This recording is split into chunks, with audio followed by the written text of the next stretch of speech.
ಬೆಳೀತಕ್ಕಂಥ ರೈತರಿಗೆ ಮೊಟ್ಟ ಮೊದಲನೇ ಈ ಸರ್ಕಾರದಿಂದ ತೊಂದರೆಯಾಗಿದೆ. ಏನು ಈ ಒಂದು ದುರ ಆಡಳಿತವನ್ನು ಸಹಿಸದೆ ಇವತ್ತು ನಮ್ಮ ಕೋಲಾರ ಹಾಲು ಒಕ್ಕೂಟದ ಆಡಳಿತ ಮಂಡಳಿಗೆ, ಕೋಲಾರದ ಹಾಲು ಒಕ್ಕೂಟದ ಆಡಳಿತ ಮಂಡಳಿಗೆ ಧಿಕ್ಕಾರ ಧಿಕ್ಕಾರ. ರೈತ ವಿರೋಧಿ ಕಾಂಗ್ರೆಸ್ ಸರ್ಕಾರಕ್ಕೆ, ರೈತ ವಿರೋಧಿ ಕಾಂಗ್ರೆಸ್ ಸರ್ಕಾರಕ್ಕೆ, ರೈತ ವಿರೋಧಿ ಮುಖ್ಯಮಂತ್ರಿ ಮತ್ತು ಉಪಮುಖ್ಯಮಂತ್ರಿಗಳಿಗೆ ಹೇಳಿ. ಮೈಸೂರಲ್ಲಿ ಪ್ಯಾಲೇಸ್ ಪಕ್ಕದಲ್ಲಿ 14 ಸೈಟ್ ಕೊಡ್ತಾರೆ. 3 ಎಕರೆ 24 ಗುಂಟೆ.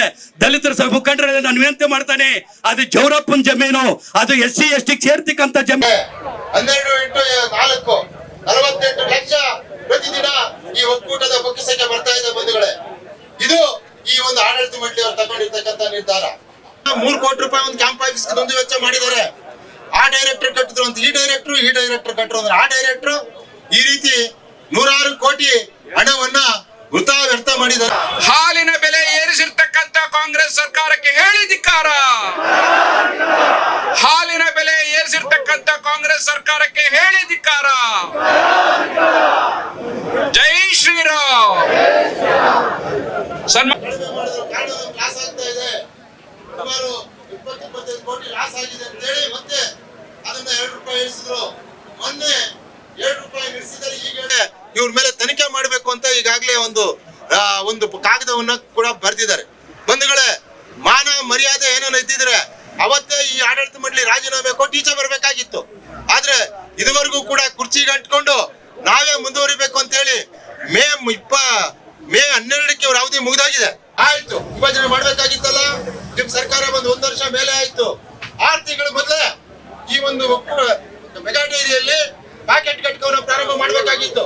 ಇಷ್ಟೊತ್ತು ಕ್ಯಾನ್ಸಲ್ ಮಾಡಿ ಅದನ್ನ ಅಮಾನತು ಮಾಡಿ ಕೋಲಾರ ಹಾಲು ಒಕ್ಕೂಟಕ್ಕೆ ಸೇರ್ಕೊಂಡ ಗೋಮೂಲಾಗಿ ಪರಿವರ್ತನೆ ಮಾಡಿದಂತ ಒಂದು ಅಪಕೀರ್ತಿ ಈ ಒಂದು ಭ್ರಷ್ಟ ಕಾಂಗ್ರೆಸ್ ಸರ್ಕಾರಕ್ಕೆ ಬಂತು. ಬಂಧುಗಳೇ, ಆದ್ರೂ ಬಿಡ್ಲಿಲ್ಲ. ಜಲದಂಕ ಮಲ್ಲ ಅಂತ ಹೇಳಿ ಏನ್ ನಮ್ಮ ಡಾಕ್ಟರ್ ಸುಧಾಕರ್ ಅವರು ಹೇಳ್ತಾರೆ, ಆ ಜಲದಂಕ ಮಲ್ಲನ ರೀತಿಯಲ್ಲಿ ಕೆಲಸವನ್ನ ಮಾಡಿ ಮತ್ತೆ ಇನ್ನೊಂದು ಆದೇಶವನ್ನ ಹಾಕಿದ್ರು. ಆ ಆದೇಶದಲ್ಲಿ ನಿಜ ಕೋಲಾರ ಹಾಲು ಅದಕ್ಕೂ ಇದಕ್ಕೂ 2 ರಿಜಿಸ್ಟ್ರೇಷನ್ಗಳಾದಾಗ ಈ ಒಕ್ಕೂಟಕ್ಕೆ DC ಆಡಳಿತಾಧಿಕಾರಿಯನ್ನಾಗಿ ಮಾಡಿದ್ರು.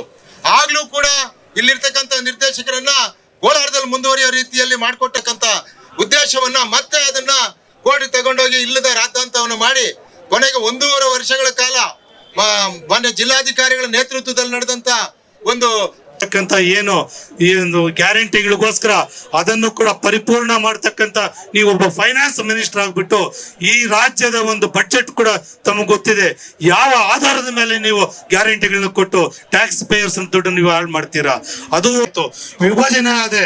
ಯಾವತ್ತೇ ಆಗಲಿ ರಾಜಕಾರಣದಲ್ಲಿ ಹಿಂದೆ ರಾಮಕೃಷ್ಣ ಹೆಗಡೆ ಅವರಿದ್ರು, ವಾಜಪೇಯಿ ಅವರಿದ್ರು, ಅವರೆಲ್ಲರೂ ಏನ್ ಹೇಳ್ತಾ ಇದ್ರು, ಅಧಿಕಾರ ವಿಕೇಂದ್ರೀಕರಣ ಮಾಡ್ಬೇಕಂತ ಜಿಲ್ಲೆಗೆ ಸಪರೇಟ್ ಆಗಿ ಚಿಮಲ್ ಅನ್ನ ಮಾಡಿದ್ರು. ಅದು ಆಗಿ 1.5 ವರ್ಷ ಅಧಿಕಾರವನ್ನು ನಡೆಸಿದ್ರು. ಆವಾಗ ಚಿಮಲ್ ಆಗ್ಬೇಕಂದ್ರೆ ಅಂದಿನ ನಮ್ಮ ಮಂತ್ರಿಗಳಾಗಿರ್ತಕ್ಕಂಥ ಡಾಕ್ಟರ್ ಸುಧಾಕರ್ ಅವರ ನೇತೃತ್ವದಲ್ಲಿ, ಬಸವರಾಜ ಬೊಮ್ಮಾಯಿ ಅವರ ಒಂದು ನೇತೃತ್ವದಲ್ಲಿ ಸಬ್ಸಿಡಿಯನ್ನ ನಮ್ಮ ರಾಜ್ಯ ಸರ್ಕಾರ ಹಿಂತೆಗೆದುಕೊಂಡಿದೆ. 75% ಇರ್ತಕ್ಕಂಥ ಒಂದು ಡ್ರಿಪ್ ಇರಿಗೇಷನ್ಗೆ 45% ಸಬ್ಸಿಡಿ ಬಂದಿದೆ. ಇವಾಗ 30% ಸಬ್ಸಿಡಿಯನ್ನ ಅಧಿಕಾರ ಬಂದ ಮೇಲೆ ಪ್ರತಿ ದಿವಸ ವಾರಕ್ಕೊಂದು ರೇಟ್ ಇರ್ಬೋದು, ತಿಂಗಳಿಗೊಂದ್ಸರಿ ಪ್ರತಿ ಒಂದು ಜನಸಾಮಾನ್ಯರು ಉಪಯೋಗ ಪಡತಕ್ಕಂತ ಎಲ್ಲ ವಸ್ತುಗಳ ಮೇಲೆ ರೇಟ್ಗಳನ್ನ ಬೆಲೆ ಏರಿಕೆ ಮಾಡ್ತಾ ಹೋಗಿದ್ದಾರೆ.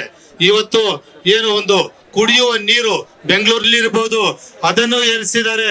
ಮತ್ತೆ ರೈತರು ಉಪಯೋಗ ಪಡ್ತಕ್ಕಂತ ಏನು ಒಂದು ಸಬ್ಸಿಡಿ ಇಂತ ಬರ್ತಕ್ಕಂತ ಏನು ಗೊಬ್ಬರಗಳಿದೆಯೋ ಅದರ ಒಂದು ಬೆಲೆಗಳನ್ನು ಕೂಡ ಹೆಚ್ಚಿಗೆ ಮಾಡಿದಗಳು ಕೂಡ ಅವರು ಬೆಲೆಗಳನ್ನ ಹೆಚ್ಚು ಮಾಡಿದ್ದಾರೆ. ಪ್ರತಿಯೊಂದು ಪೆಟ್ರೋಲ್ ಬೆಲೆ ಇರ್ಬೋದು, ಡೀಸೆಲ್ ಬೆಲೆ ಇರ್ಬೋದು, ಮತ್ತೆ ರೀಸೆಂಟ್ ಆಗಿ 75% ರೈತರಿಗೆ ಸಬ್ಸಿಡಿ ಇರ್ತಕ್ಕಂಥ ದುಡ್ಡು ಹೊಡೆಯಕ್ಕೆ 1000 ಕೋಟಿ ಲೂಟಿ ಮಾಡೋದಕ್ಕೆ ಚಿಕ್ಕಬಳ್ಳಾಪುರ ಮತ್ತೆ ಕೋಲಾರ ಮತ್ತೆ ಅಧಿಕಾರ ಕೇಂದ್ರೀಕರಣವನ್ನು ಮಾಡ್ತಾರೆ. ಈ ದೇಶದ ಇತಿಹಾಸದಲ್ಲಿ, ಈ ರಾಜ್ಯದ ಇತಿಹಾಸದಲ್ಲಿ ಕೇಂದ್ರೀಕರಣ ಮಾಡೋದು ಯಾವುದು ಗೊತ್ತಾ? ಕಮ್ಯುನಿಸ್ಟ್ ಸರ್ಕಾರಗಳಿರ್ತಕ್ಕಂಥ ಚೈನಾ ಇರ್ಬೋದು, ಅಂತ ದೇಶಗಳಲ್ಲಿ ಕೇಂದ್ರೀಕರಣ ಆಗತ್ತೆ. ಬಂಧುಗಳೇ ಹೇಳ್ತೀನಿ, ಸಿದ್ದರಾಮಯ್ಯನವರೇ ತಮಗೆ ಮತ್ತೊಂದು